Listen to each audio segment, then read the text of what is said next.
کبھی کبھی ہم لوگ یہ سمجھتے ہیں کہ صاحب مسجد بنوا دیا بہت بڑا ثواب کا کام ہے، امام باڑہ بنوا دیا ہے بہت بڑا ثواب کا کام ہے، پوسٹر نکلتا ہے شب بیداریوں کا، تو اتنا تو مائل صاحب پوسٹر ہوتا ہے، اتنا کہ کہاں ہے، کب ہے، ذاکر کون ہے، انجمن کون ہے، اس کے بعد آدھے کے بعد اتنا مہمانان خصوصی اور کیا مہمانان اعزازی، سرپرستان، ابے تیرے ابا کی شادی ہے کیا مہمان خصوصی بلا رہے ہو؟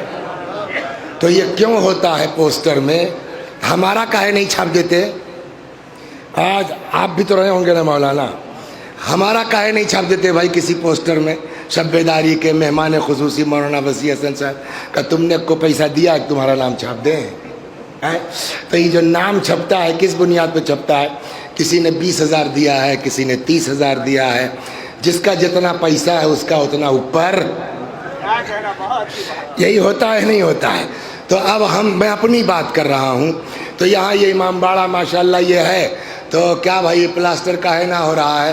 کہنے مولانا کیا بتائیں پیسہ جو ہے وہ تھوڑا کم پڑ گیا ہے۔ تو ٹھیک ہے کتنا لیجئے، 2 لاکھ روپیہ لے لیجئے، کرا دیے، ختم کیجئے۔ ارے یار مولانا کتنے اللہ والے آدمی بلا کہے 2 لاکھ دیکھ چلے گئے، سمجھا؟ وہاں پہنچے مسجد میں 1 لاکھ روپیہ لے لو، ہائے نہیں پھینک رہے ہیں، خالی مثال کے طور کے اوپر، ہاں نہیں بعد مجلس کہیں لاؤ مولانا ممبر سے کہا تھا، یہ مثال دے رہے ہیں۔ اس کے بعد صاحب فلاں جگہ شب بیداری ہو رہی، 50 وہاں دے دیا، فلاں جگہ جو ہے وہ کیا کہتے ہیں وہ کام ہو رہا ہے، 50 وہاں دے دیا۔ قرآن کیا کہتا ہے؟ کیا مسجد بنوا رہے ہو، امام باڑہ بنوا رہے ہو، شب بیداری میں چندہ دے رہے ہو، اب 5 سال ہو گیا، یہ پلٹ کے نہیں دیکھا کہ ابا کا پیجامہ وہی ہے کہ نیا بننا چاہیے؟ چاہے جتنا میرے لیے کر دو، قرآن نے کہا نشکر لی ولے والدیک، میرے ساتھ ساتھ ماں باپ کا بھی شکریہ ادا کرو۔